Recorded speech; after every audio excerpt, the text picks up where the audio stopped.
In this video, I'm going to walk you through how to use the MPC Key 37. This is a true music production powerhouse, and it has full functionality of the MPC hardware that we're used to, like the MPC One and MPC Live, as well as keys. So you can use this as a hardware synth and a MIDI controller as well. So we're going to walk you through how to program drums, bass, chords, melodies, etc., as well as how to actually arrange within the hardware itself and transfer this into the DAW and do some further processing. So let's jump right into it. So as this is turning on, we've got our main volume, which oftentimes with other controllers is on the back. It's really good that this is here because it's really easily accessible. Then we have got our pitch bend, we've got our mod wheel, we've got octaves, we've got selections here, we've got our pads like the MPC One, so super familiar here.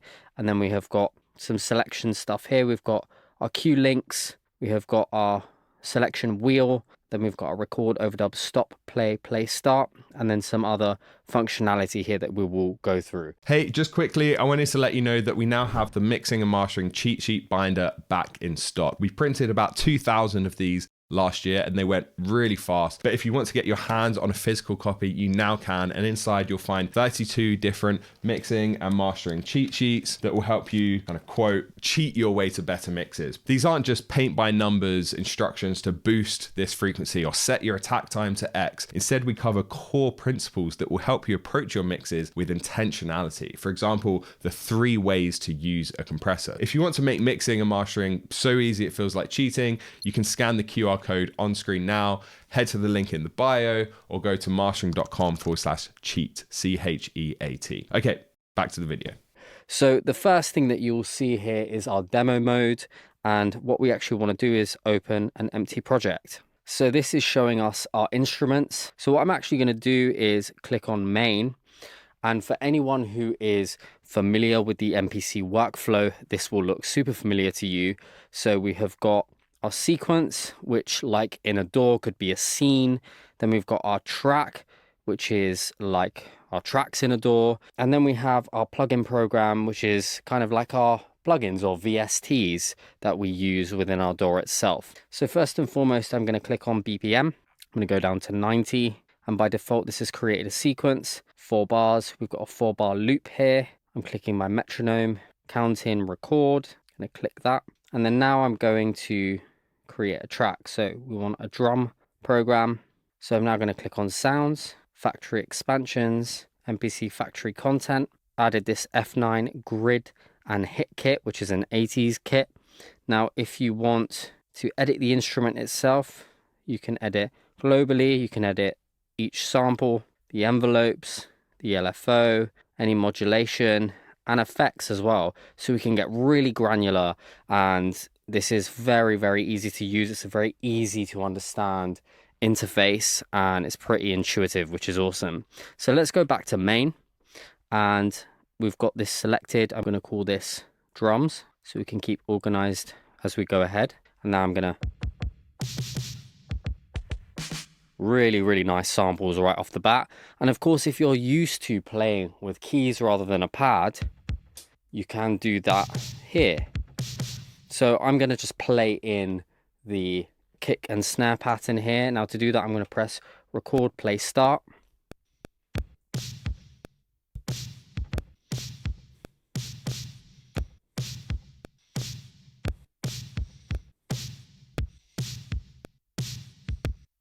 Now, if we look in our piano roll here, you can see that we've got our MIDI notes, and I'm going to use the legendary note repeat from the MPC to add some percussion and some hats. So I'm going to click note repeat. You can see it pops up here. If I double click, the subdivisions will stay up. So I'm going to go 8th note. I'm going to click overdub here and play start, and then I'm going to add some hats.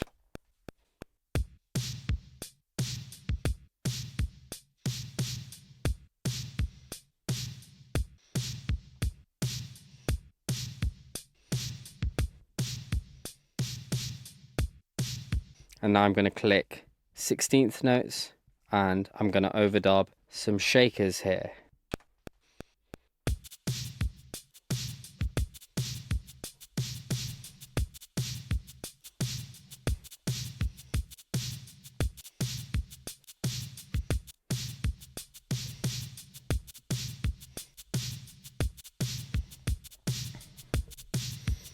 So I'm just going to do that again. So I'm going to press undo here, overdub.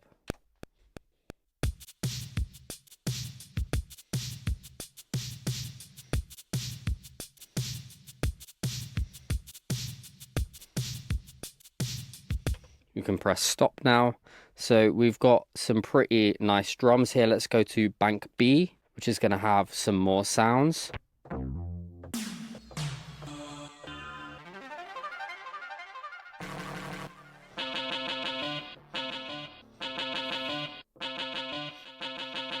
So because we have note repeat on here, we're actually creating some movement with these sounds being repeated.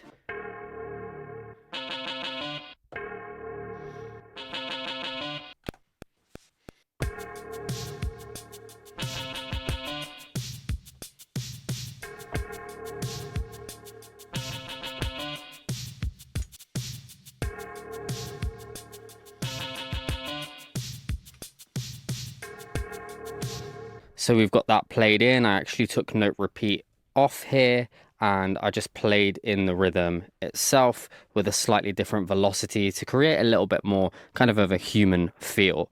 So let's go back to main here and we can change to a different track now. So we'll turn that to unused. Now I'm going to press plugin, which creates a virtual instrument like a synth, and we can go in here. I'm going to click Odyssey, and then let's go to Plux and let's find something cool here. Let's go to a higher octave here. Gonna go back to a different instrument here. We can perhaps go to Salina, back to the 80s.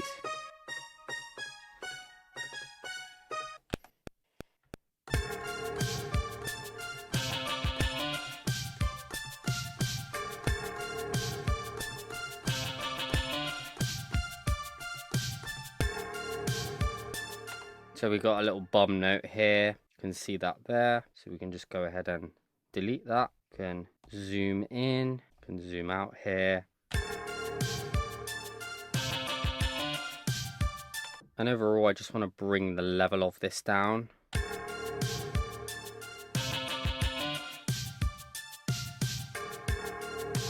And I'm going to call this up. Now we can add a new track here, and I'm going to press plus.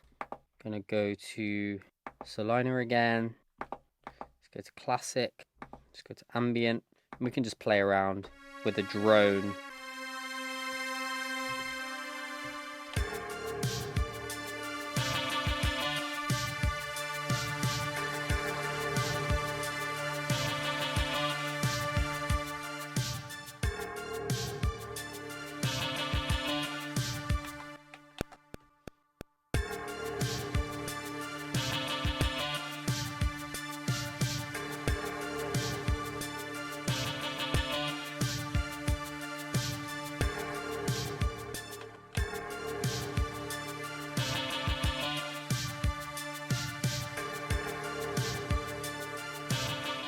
So we've got this going now. We've got this kind of string drone. So let's now add a bass. So we'll call this drone. Let's now add plus. Go down the octave.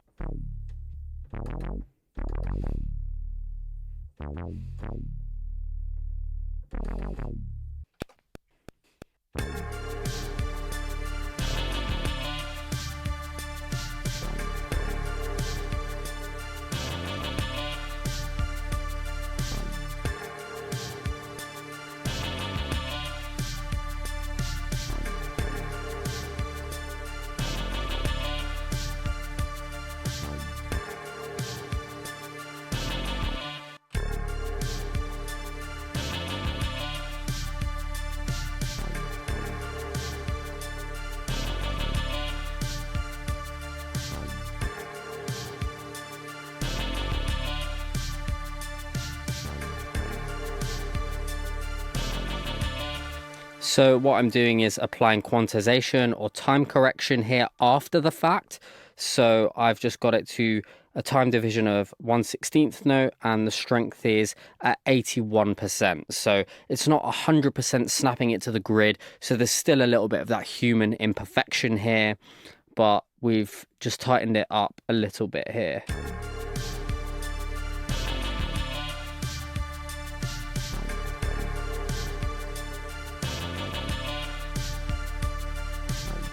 Just bringing the program level down.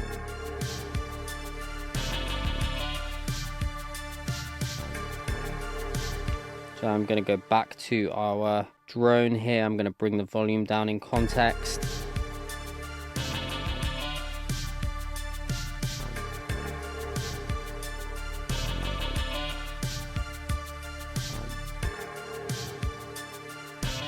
So we have this kind of vibe going on here. I'm going to perhaps add a lead now, and then we can actually show you how you can make this into more of a song that you can arrange out using the MPC Key 37. So let's go to track 4 here, press plus, let's go to Odyssey, retro lead.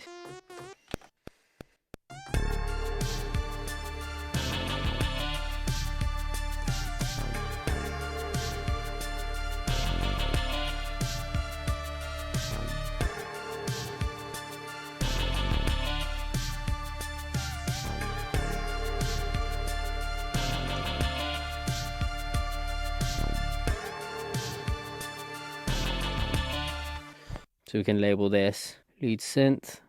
And now we have this kind of loop going on.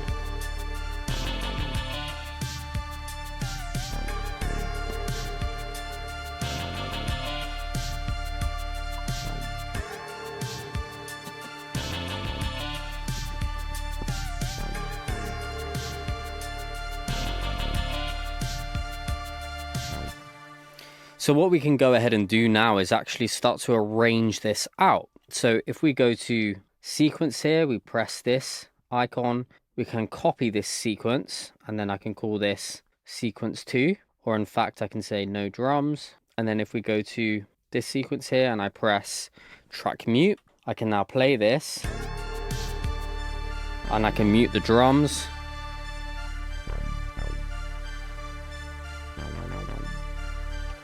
And then if we go to our other sequence, go back to sequence 1. So we can click on this, track mute, and then we can mute our lead synth. And now let's actually do the same thing again here. Let's go to sequence 1, copy this again, call it full, do it. And then on 4, if we go back to track mute, we can unmute that. And now what we can do is if we go to our menu, click song, we can now play in and insert each of these sequences. So now what I can actually do is if I press record, I can add sequence 1 and then full and then no drums. And now if we press play, we now have an arrangement. You're going to see this cycle through and shift based on the mutes that we have done.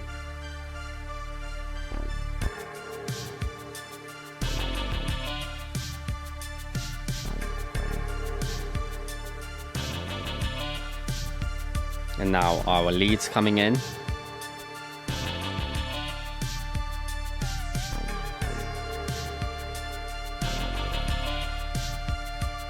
And now we're going to drop out again.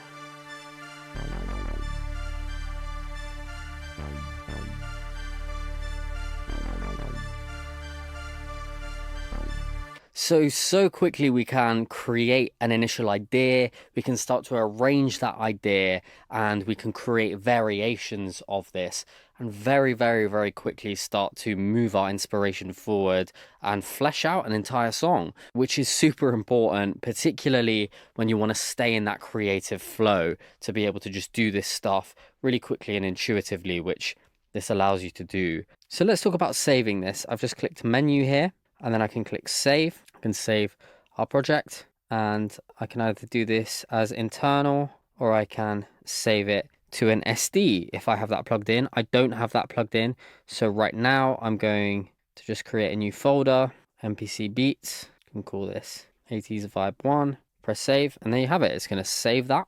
So we now have this project saved. We can recall it, we can press project, we can find that. For now, I want to actually talk about, if we go back here to exporting this. So what if we want to bring this into our DAW? What if we want to get our initial ideas, play them into this, start to mess around with them, get a rough arrangement, and then bring it somewhere else so we can further develop the idea. So we have some options here: wave, bit depth, sample rate, and then we can choose how we want the format to be exported. Stereo output, that's what we want. Start bar at 1 bar, end at 16 bars. So that is going to include all of the muting and the arrangement that we've done with our sequencing. Press export. And now you can either save this internally or you can use an SD card. So I've plugged my SD card in here. I'm going to press that. I'm going to create a new folder. So we now have a copy of the entire song that we have created and arranged as a wave audio file. So what happens if we actually want to separate these out? We can press separate programs, and now we're going to get these separated out. So we can export this, we can go to MPC stems, and then we can save this, and we'll have both the entire track as well as the separated programs. So that's just going to export. And there you have it. It's going to be on the SD card itself. And we can go back to menu here. And it's as simple as that. So I wanted to give you a brief tutorial on how you can actually integrate what you're doing on your MPC Key 37 into a DAW. So I use Logic. It can be any DAW. Any DAW will do. So I'm actually going to drag in each of these here. So as simple as that, we've got the audio here. Now what I would love is to be able to have these separated out. So bearing in mind how you could do that in the MPC is perhaps we have a separate track for our kick, for our snare, for our hats, etc., so that we can actually break these out even further and have these separated. So you can totally do that in your workflow so that you have even more control here. But we can just go ahead here, you know, and label this lead. It doesn't look like there's anything on this track here. And then we've got our drone, we've got our ARP thing here, bass, drums. And now we have a basis to start a song here. So now we can do even more here. If I wanted to make this more contrasted here, or we could get a little more experimental with the sound design. So we could use something like a flanger. Maybe filter the top end. So that we have some variation here. I personally like to use the MPC Key 37 and the MPC 1 to create my ideas, and then I can bring these into Logic or Ableton into my DAWs, and I can really start to refine the arrangement. I can start to think a little bit more granularly about the sound design, about the mix, and also about automation and movement as well, which you can absolutely do entirely within this itself. It's just a personal preference workflow and something that you can either try out for yourself or entirely just use the MPC Key 37 to do that.